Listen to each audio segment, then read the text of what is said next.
Hello everybody, welcome back for another video. I don't know, hope you're all doing well, hope you're all doing fantastic, and that you're all having a great day. Don't forget to follow me on TokTik and on Twitter, links in the description below. And without any further ado, let's jump right into it. We got some this definitely goes into stupid news, because I saw what everyone was trying to do, but once again, everyone has misconstrued or tried to actively misconstrue what someone said into something that they think can benefit them. So hold on to your horses, because I promise you it's going to get really intense. Like, that's like an actual promise. I promise you. So how do I say this nicely and lightly? Recently, something happened where an economic minister was talking about world finance. Of course, at some point, he ends up talking about cryptocurrencies, and everyone in crypto kind of goes bananas. Having been in the cryptocurrency space for almost a decade, and having had both channels, not combined, but this channel has been here since 2016, I'm very attuned to looking at news and then being like, something seems off. That's not what happened. And then digging a lot deeper. It's not even a talent, it's just that I can read. Something happened at an event, and crypto people took it the exact opposite way from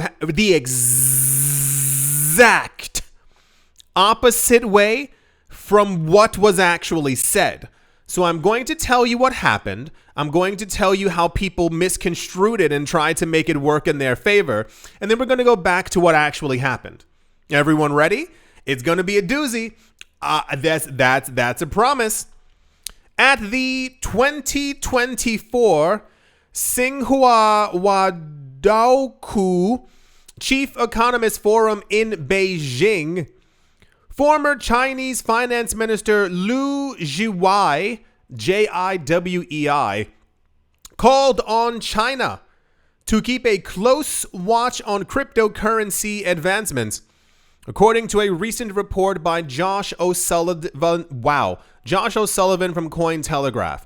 So, that's the first part. Keep a close watch on cryptocurrency advancements. What do you think that means? If you heard those words, what would you think that entails? People in crypto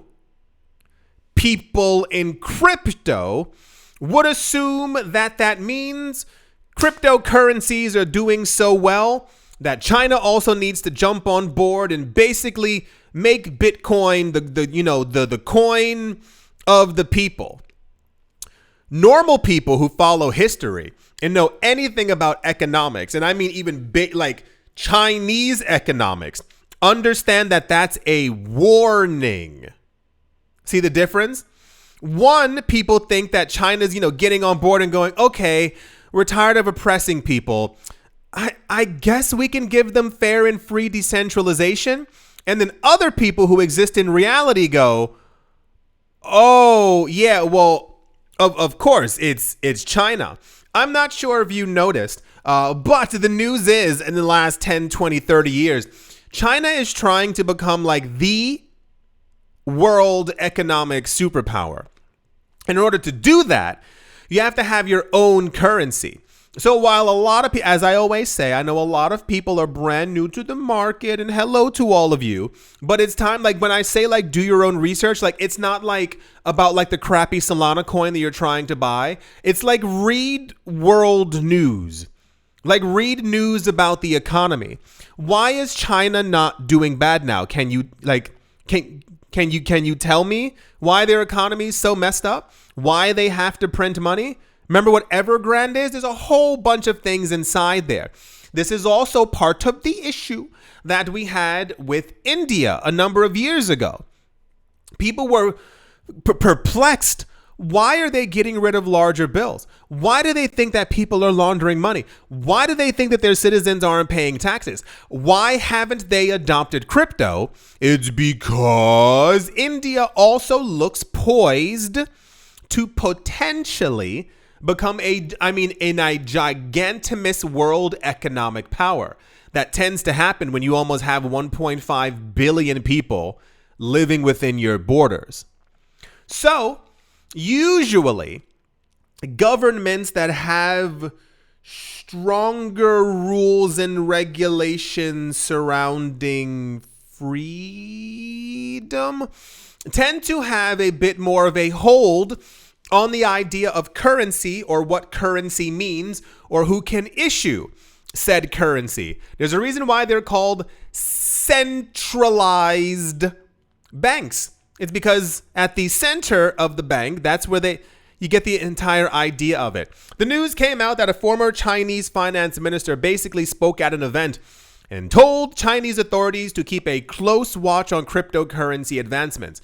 This news was spun several times and woven into an ugly Christmas sweater that made, and I saw it everywhere, that made a lot of people believe that this is it. That was China's warning. They got to get into the space. No! What are you talking about?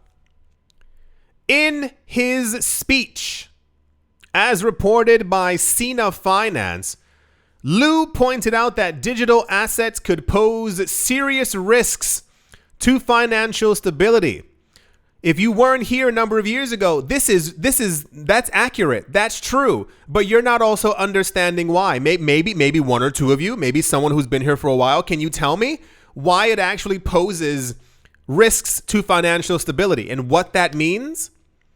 It means the current financial system, like the one that we're trying to get away from.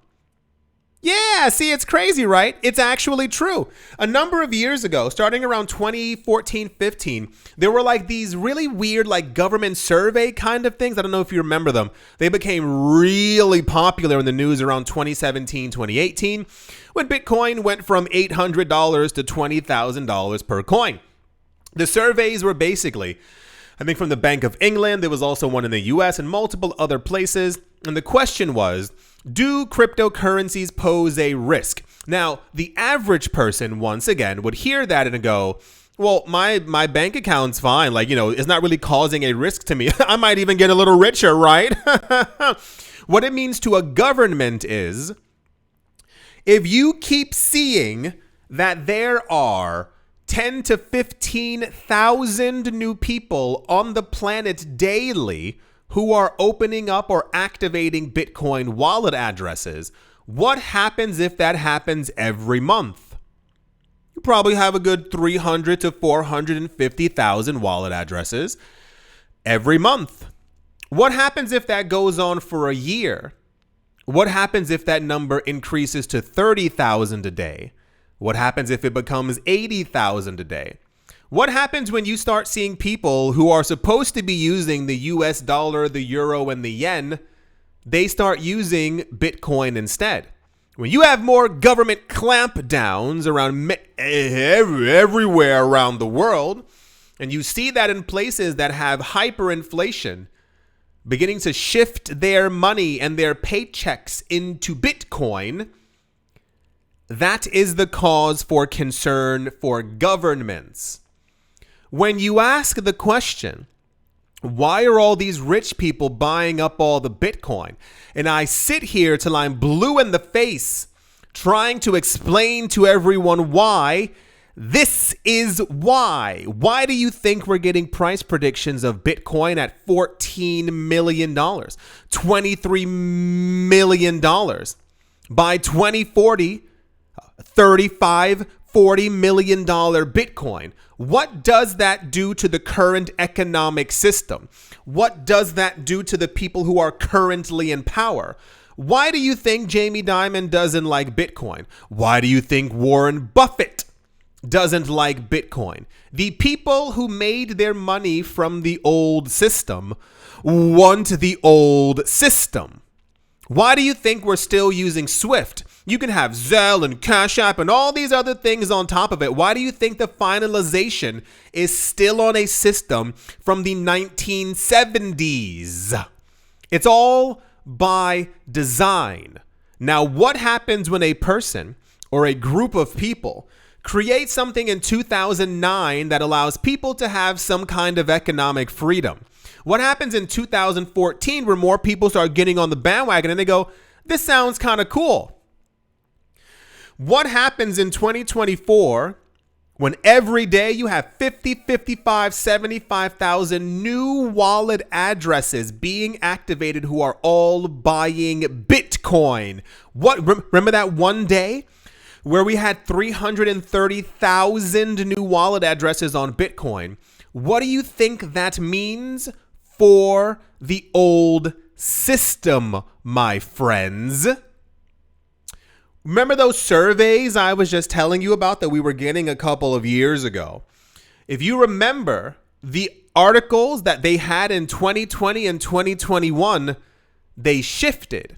Because before, every year said, no, crypto's not remotely a risk. No, there's no, crypto's not even a... And then one of the articles said yes. One of the articles said, if cryptocurrencies continue on this path, they will take over everything and they will become the new financial system, causing a gigantic shift in power. Yes, cryptocurrencies do pose a gigantic, real, serious risk to financial stability of the old system. When I tell you that Bitcoin is deflationary and the US dollar and fiat currencies are inflationary, what does that mean to you? I can tell you what it means to a government. The idea is that your GDP is meant to go up year on year because it is an indication that you have basically coerced people into having kids and having more kids because you need a bigger workforce. It goes up every year because it allows you to then extract more taxes from people every single year. To show other governments our population has increased, our money has increased, look how much stronger that we are as a nation. It's because the system is meant to run this way. Why do you think you are constantly coerced into buying more things? You are a consumer. You have no other purpose but to consume. When the markets go down and stocks aren't doing great, and LVMH doesn't look too, what's going on in the market? We need a stimulus. You get a check in the mail that says, go out and spend your money, consume more, prop up the markets. You are told not to save. Haven't you thought that was weird that there's never been a thing on the, during the last couple of years when people were scrounging up pennies to try and have some kind of money? Didn't you think it was weird that no one in the government went on stage and was like, you guys should save your money right now because rainy days are right at the doorstep? You are meant to consume. You are a number. Sorry that it sounds dystopian, but this is the way that things are. You are meant to always spend your money. The GDP is meant to go up because it shows strength in an economy that runs on debt. Why do you think there's always on CNBC these new numbers about like credit card debt and how many more people are in debt? If you read between the lines, they're telling you, and they're telling the companies, there's more people now buying your products. There's now more people. Yeah. Pay attention to when you hear debt news and look at the companies who start going up in the stock market.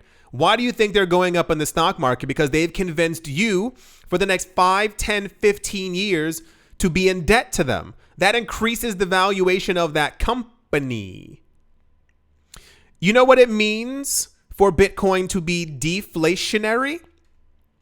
It means that you are actually incentivized to not spend your Bitcoin.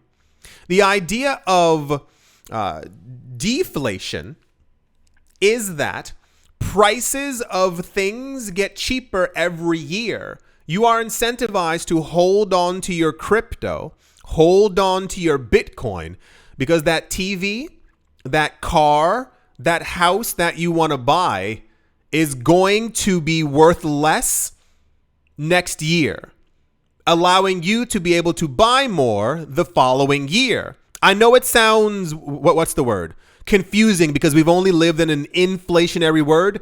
Look up everything that I'm telling you. If I ever say anything and it sounds crazy, and I know which is most things, look it up. Understand what I'm saying. Now, what happens if more and more people every day start shifting over to Bitcoin and start using Bitcoin, and Bitcoin becomes stronger? What happens to the old system? Remember how I kept on saying there's not enough Bitcoin for every millionaire and billionaire on the planet. What happens when all the Bitcoin is gone, has been mined, or the mining is going so slow that the people who are mining it are keeping it for themselves? What happens when we switch over to a Bitcoin standard? That's the financial stability. They're not talking about your bank account. They're not talking about any. They mean for themselves, the people in power. They will lose power. He who prints the money controls the people. What happens when you have control over your own money? Stop losing sight of what you have in front of you. I keep telling you how early you are to this market, and maybe 1% of you are actually paying attention. He raised concerns about the volatility of cryptocurrencies and their potential involvement in illegal activities, including money laundering, which could threaten economic security. Whose economic security is threatened when you can use money how you see fit? Why do you think they always bring up volatility? It's meant to scare you. Volatility in stocks and asset prices, that sounds scary. I gotta avoid that. Illegal activities. Oh no, we're back to 2013 all over again, talking about how crypto is only used for illegal things. Remember years ago, this was 2016, 2017. I made a video, and I'll never forget, because I remember the comment section. There were all these people who came forward in different articles, and they were talking about Bitcoin.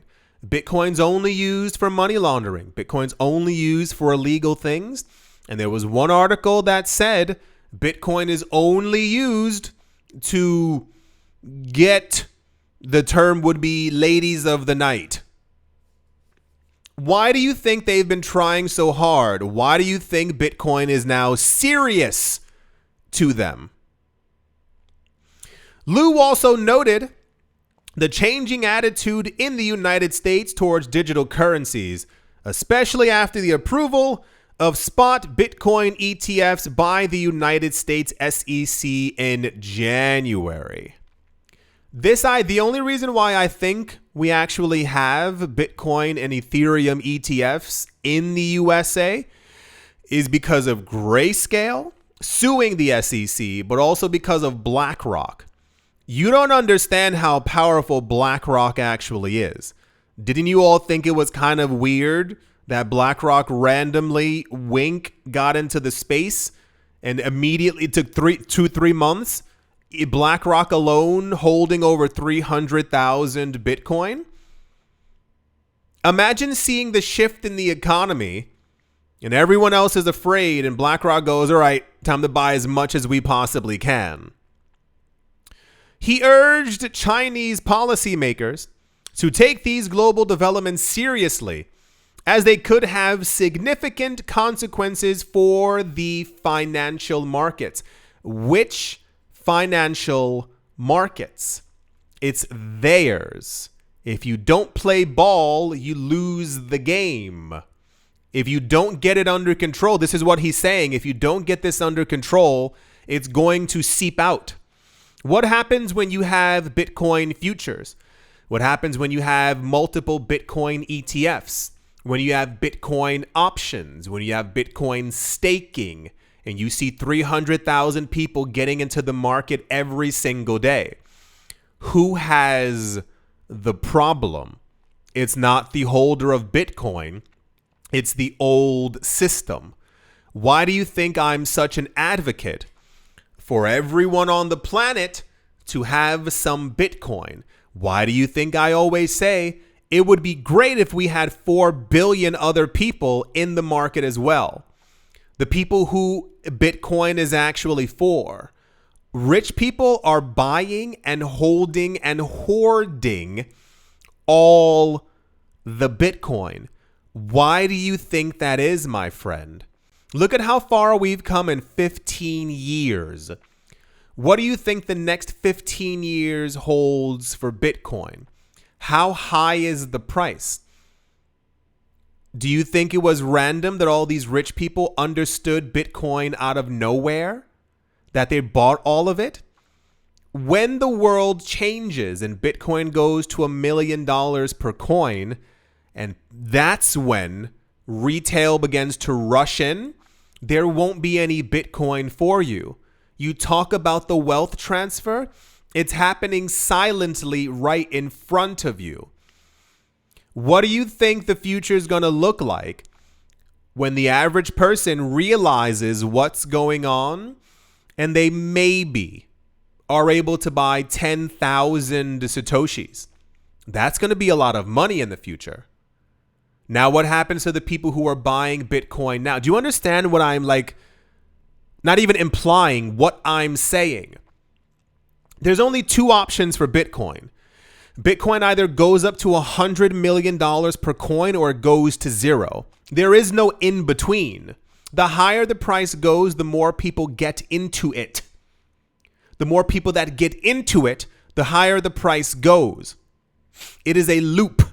You've been lied to multiple times every single cycle that something's wrong with Bitcoin. Bitcoin keeps going down. Why is Bitcoin not performing well? Why is Bitcoin doing this? The next day, what's in the news?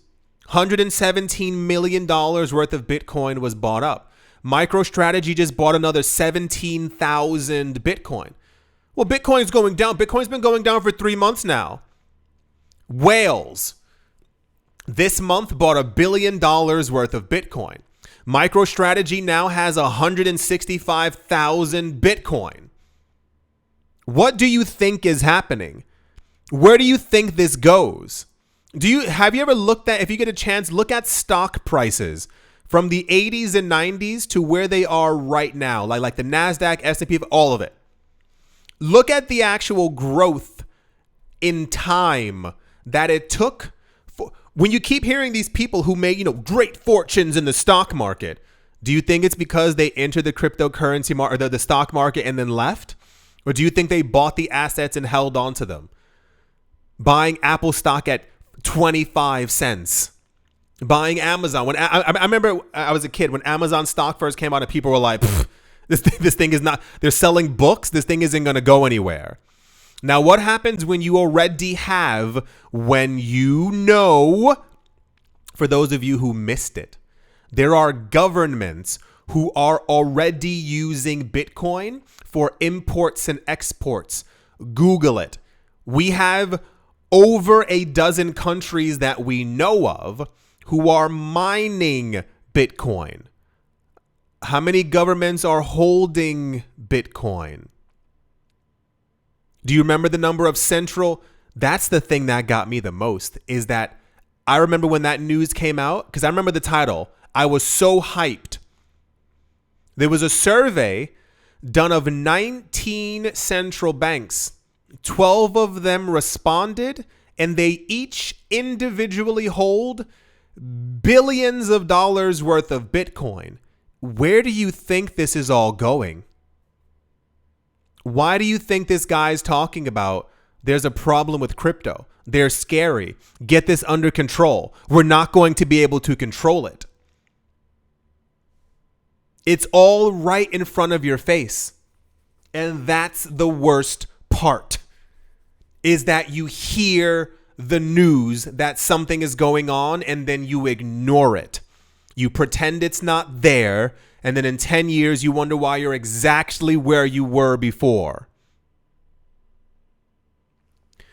During his address, Liu stressed that digital currencies have long been viewed as a risk to financial stability, with issues like so-and-so financing, can't say that word, and anti-money laundering being major concerns. He emphasized that these threats need to be thoroughly examined to protect financial systems from potential disruptions. This news made me so angry because every single website framed it as if he did not. They framed it as if this man was like, China needs to control Bitcoin. You need to get it under control right now. You got to have Bitcoin. It's like, no. He's saying the exact opposite.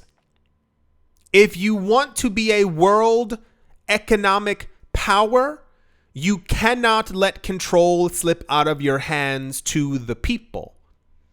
What happens when the people have all the power? How much power does the government have? It's all right there. We are witnessing the shift in the financial world. I've had so many friends over the years. I've told you some of these stories. I try and explain to them, and I know it's difficult because the first time you hear it, it doesn't make any sense. The first time someone explains inflation to you, you don't get it. The first time someone explains a stock to you, a dividend, a security. How many of you knew what a security was before you got into this market? A commodity. I tried explaining to a friend, and it was almost as if I was rapping to him in Japanese. Like it was just, he couldn't concept. He said, what's the point of Bitcoin? It has something to do with like laundering money, right? And I gave him the full rundown.